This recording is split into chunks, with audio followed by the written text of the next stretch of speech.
Guys, so nandito na naman tayo for our next lesson. It's all about rational expressions and equations. So, sa mga estudyante dyan na gustong matuto or naghahanap ng mga tutorial, please subscribe to my channel. So, that's it.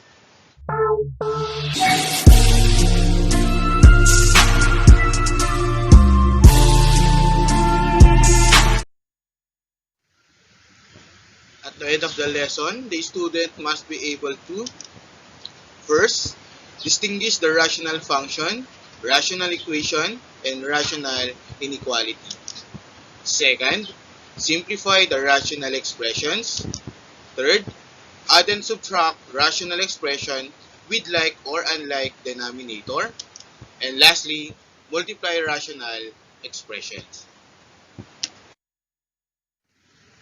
So, what is a rational expression? So, rational expression in the form of a over b, where a and b are polynomials and b is not equal to 0.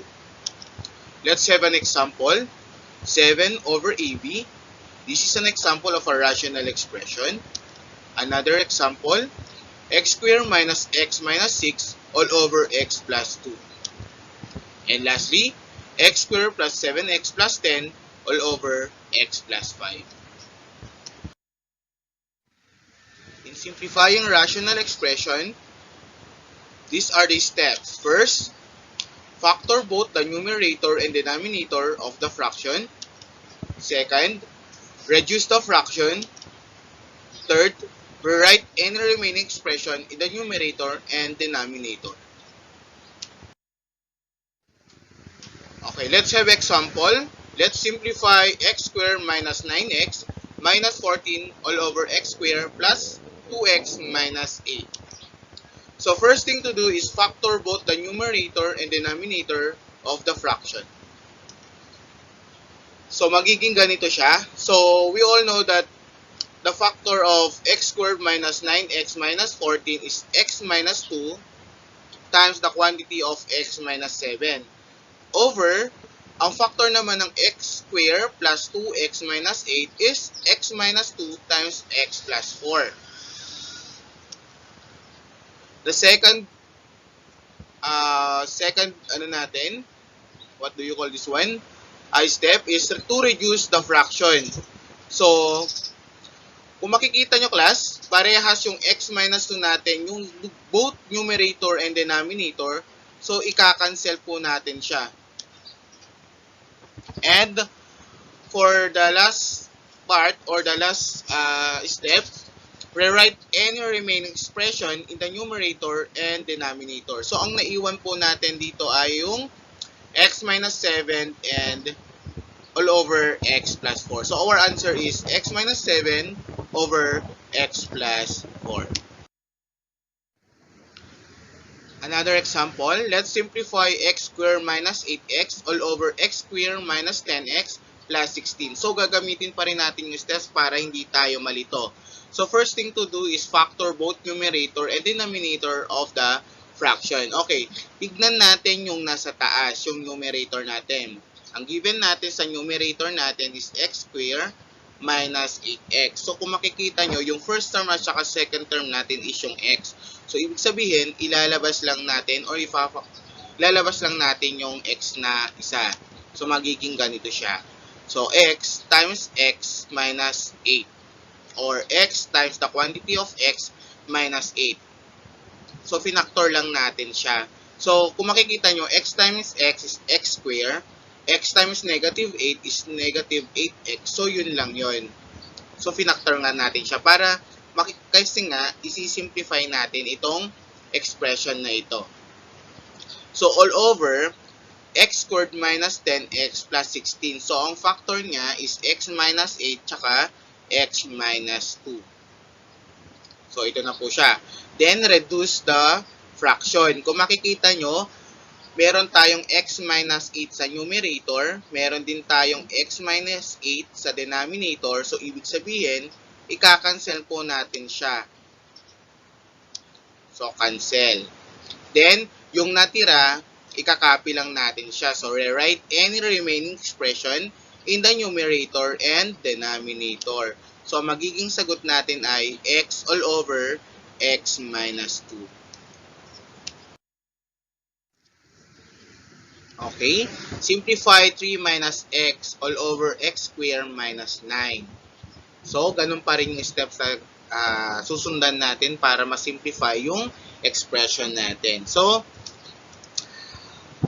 ang factor ng 3 minus x natin,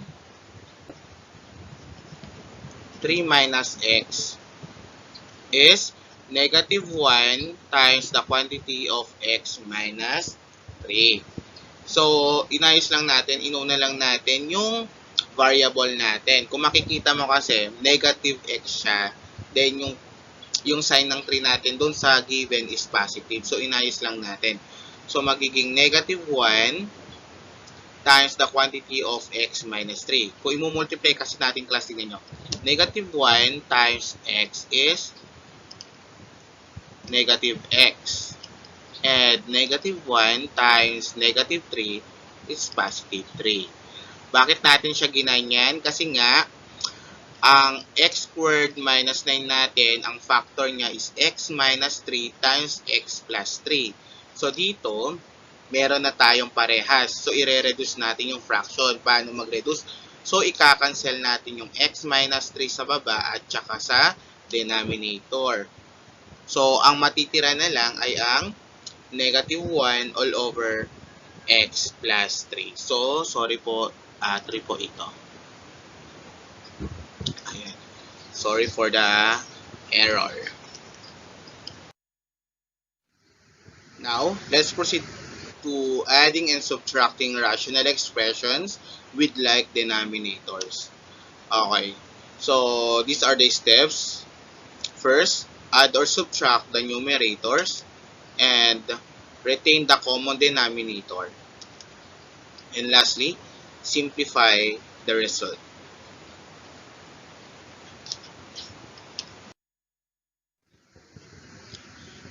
Okay, let's have an example. Let's find the sum of 4 over 9a and 3 over 9a. So, 4 over 9a plus 3 over 9a is equal to 7 9a. So, ang gagawin lang natin, itong 4, tsaka itong 3, ipag-a-add lang natin. So, 4 plus 3, that is equal to 7. And, dun sa numerator natin, for the denominator, ikakopy lang po natin. So, 9a silang parehas. So, ibig sabihin, kokopihin lang natin. So, 9a. So, this is your final answer. 7 over 9a. Kasi nga, hindi naman po siya mare-reduce. Another example, let's find the sum of 4c over 9a and 3 over 9a. So, ganun pa din po yung gagawin natin. Just add the numerator. So, kung makikita nyo, class, sa numerator natin, 4c and 3a. Hindi natin siya pwedeng i-add or i-combine kasi nga hindi sila parehas. So, kukopihin lang natin siya. So, 4c plus 3. So, yung 4 kasi, class, meron siyang variable. Meron siyang variable na c. At yung dun sa pangalawa, yung 3, wala siyang variable. So, hindi natin sila pwedeng ipag-add. So, magiging 4c plus 3. Then, ikakopy lang natin yung numerator dahil parehas lang naman sila. So, let's have an example.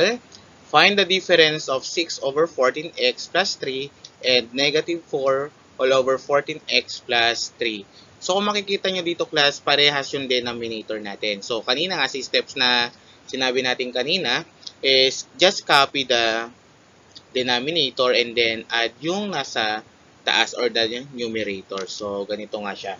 So, 6 all over 14x plus 3 minus negative 4 all over 14x plus 3 is equal to 10 over 14x plus 3. So, kung makikita nyo, guys, kung bakit naging positive to, so, syempre, ang operation na ginamit natin ay subtraction. And, yung 4 natin ay ang sign niya negative. So, negative times negative, that is equal to positive. So, magiging 6 plus 4 is equal to 10. So, just copy the denominator, 14x plus 3. So, magiging 10 all over 14x plus 3. So, let's have another example. Find the difference of 6 plus 4z all over 14x minus 21 and 8 plus 9z all over 14x minus 21. So, ganun pa rin. Like denominators pa rin ito. So, ibig sabihin, just copy the denominator and add or subtract yung numerator natin. So, magiging ganito siya. So, kung makikita nyo class, operation natin is subtraction. So, ito kasing 8 plus 9z, dapat nakagroup ito. So, magiging itong 6 plus, ito yon. So, 6 plus 4z minus the quantity of 8 plus 9z all over 14x minus 21. So, paano naging 6 plus 4z minus 8 minus z? So, iano lang natin yung operation natin. So, negative times 8, that is equal to negative 8. So, negative times positive 9z, that is equal to negative 9z. Kasi nga, positive to negative is equal to negative. So, combine like terms. So, itong 6 tsaka yung negative 8. So, 6 minus 8, that is equal to negative 2. And 4z minus 9z, that is equal to negative 5z. All over, kopyahin lang natin yung denominator natin, 14x minus 21. So, our answer is negative 2 minus 5z all over 14x minus 21. Adding and subtracting rational expressions with different denominators. So, dito naman sa example natin dito, magkaiba yung denominator natin. So, ano ba yung steps para how to add and subtract rational expressions? So, first, find the least common denominator or the LCD. Second, write the equivalent expression of each rational expression. And lastly, add or subtract the numerators and keep the LCD. And lastly, simplify the result. So, ito na nga. So, let's have an example. So, ganun pa rin yung process natin. Find the LCD. Okay, write the equivalent expression of each rational expression. Add or subtract the numerators and keep the LCD. And lastly, simplify the result, yung final answer po natin. So, let's have an example. 4 plus 3a all over 3s plus 1 minus 2a all over 4s. So, ano magiging LCD natin dito, class? So, tama. Magiging LCD natin dito ay 12s. So, kukunin na natin yung equivalent expression ng given natin. So, paano natin makuha? Okay, ganito po siya. So, parang yung itinuro sa inyo nung LM kayo. So, ano yung LCD niya? Tapos, so, 12. Itong 12s divided by 3s. Pambata, no? Parang pang LM. So, 12s, kaya dapat nag-aaral kayo ng mabuti ng LM kayo para yung mga basic natin, nadadala natin dito ngayon sa senior high para hindi tayo nahihirapan.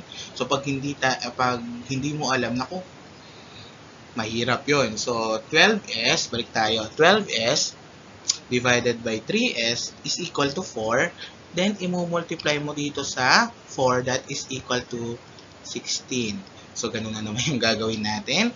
So, 12s divided by 3s, that is 4, times 3a, that is 12a. So, copy the operation, addition.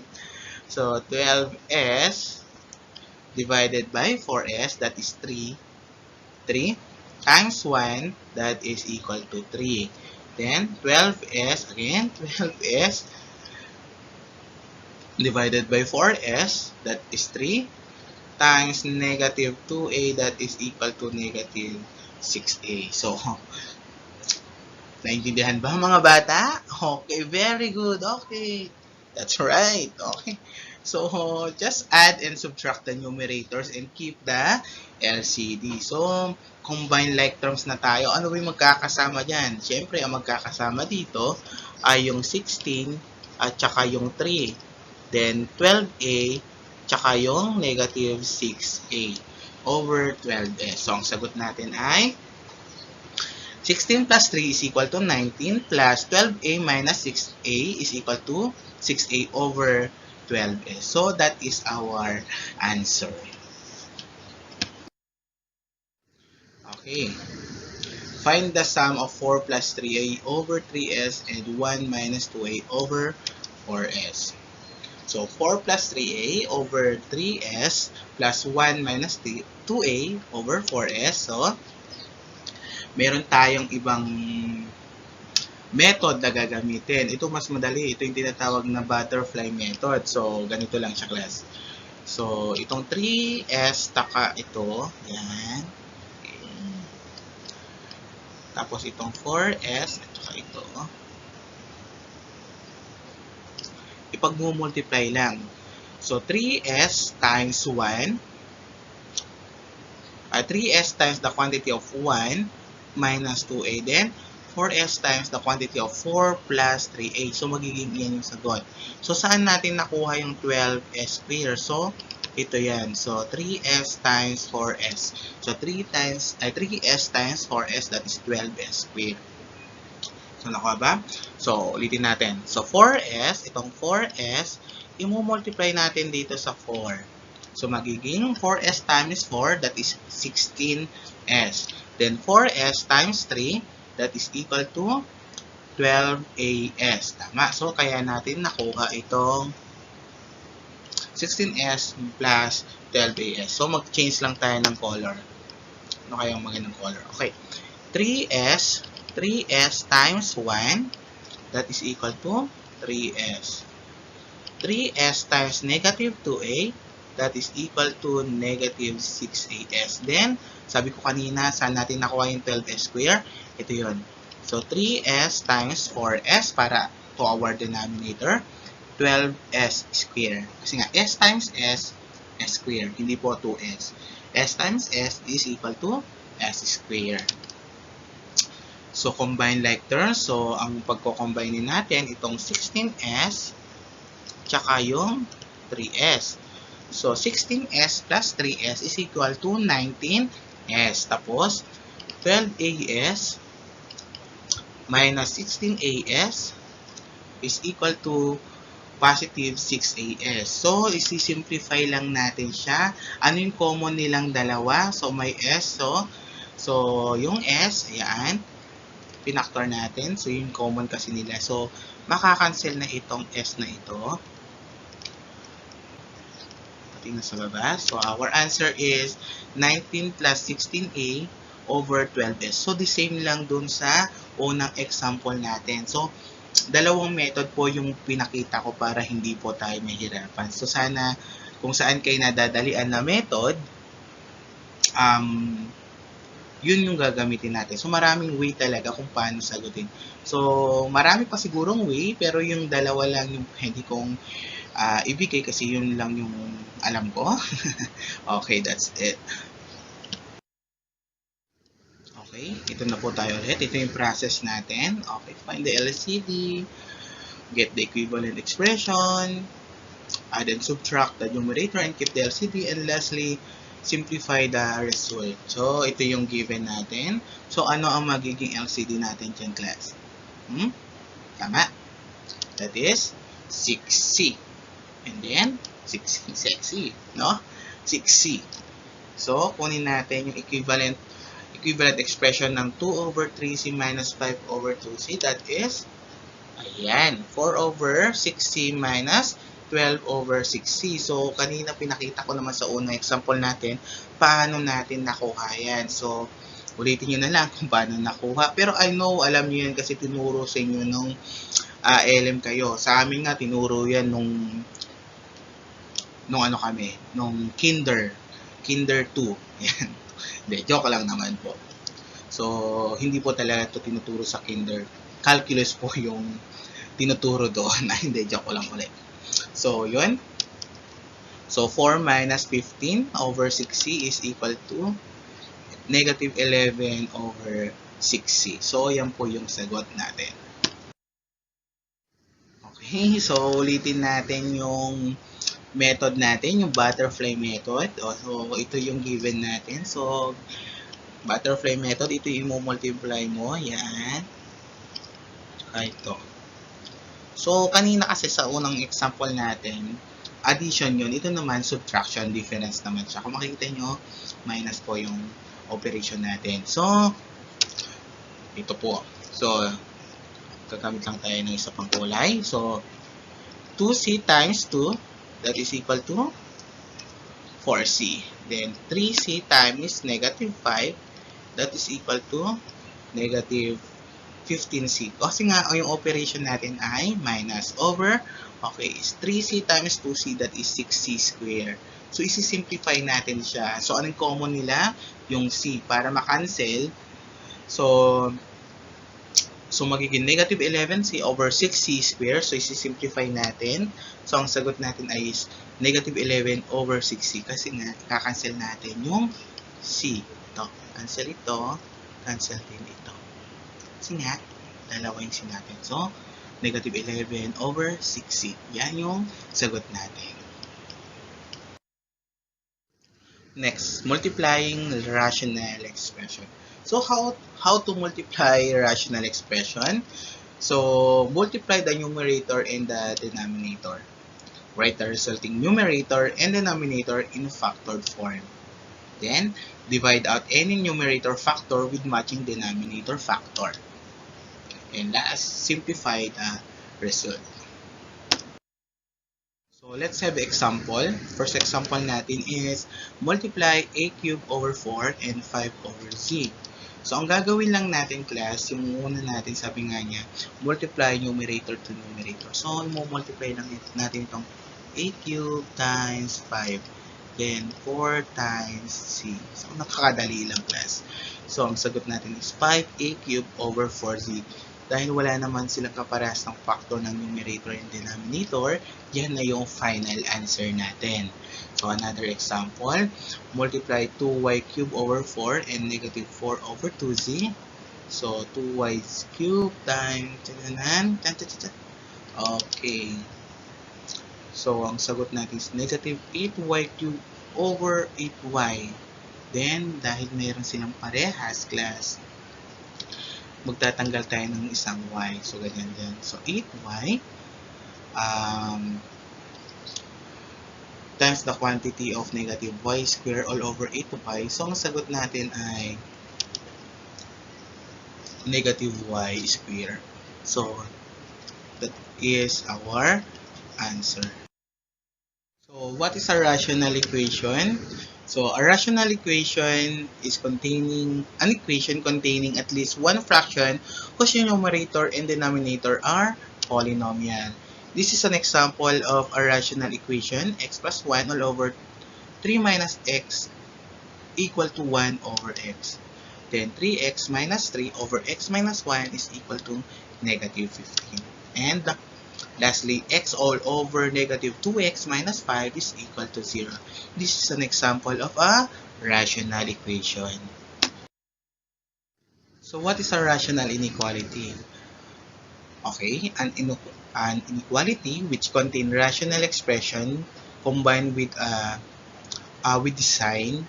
This sign are the less than or equal to, greater than or equal to, greater than, and less than. So I have here an example of a rational inequality. So x plus 1 all over 3 minus x greater than 3. Another example, x all over x plus 8 less than negative 2. Another example, x minus 1 all over 8 plus 2x less than or equal to 10. Another example, 2x minus 3 all over x plus 7 greater than or equal to 3. So ito po is an example of a rational inequality. So how about rational function? So rational function can be written in the form f of x is equal to ax over bx, where ax and bx are polynomials and bx is not zero polynomial. So, example, f of x is equal to x plus 1 all over x squared plus x plus 2. Then, f of x is equal to 3x minus 3 all over x minus. Okay, so meron tayong pakulo. So, let's identify whether the function is a rational equation or not. So, x plus 1 all over x squared plus x plus 2 is equal to, it is a rational equation or not? It is a rational equation. How about this one? Square root of x plus 3 all over x squared plus x plus 2 is equal to 1 over x. Is this a rational equation or not? Okay, it is not a rational expression. Why? Meron kasi tayong square root dito sa taas. Itong square root. So, kailangan wala siyang square root.